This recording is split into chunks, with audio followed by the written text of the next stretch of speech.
आईनजीवी मानक सहित doctor B R. Ambedkar संविधान प्रणयन सभा गठन कले जहाद्वारा भारत शासन संस्कार आईन 1935 प्रतिफलन हिसाब से प्रस्तुत है आमर संविधान एवं संविधान द्वारा आम निजे निजको शासन करिवार क्षमता को पाई पारिलु एवं परवर्ती समय रे इंग्रेज सरकार सबकिछि हस्तांतर करी निज देश को फेरी गले एवं जवाहरलाल नेहरू पताका उत्तोलन करथिले प्रथम थर एवं जातीय संगीत गान करने सहित जय हिंद स्लोगान रे भारतीय एकता अखंडता को बजाय रखिबा पई से त्रिरंगा पताका उत्तोलन करथिले।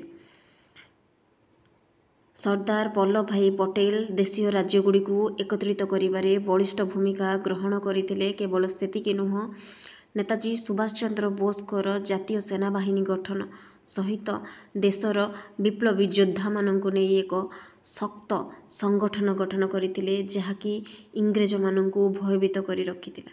केवल सेतिके नुहे तांकर सेनाबाहिनी रे से नारी मानक मध्य स्थान देइथिले। लक्ष्मी सेहगल सेही नारी नेत्री मानक मध्यरु अन्यतम थिले। नेताजी सुभाष चंद्र बोसकर मते रक्त दियो मु तुमको स्वाधीनता देवीर स्लोगान सहित जय हिंद स्लोगान रे भारत वर्ष प्रकम्पित हेउथिला।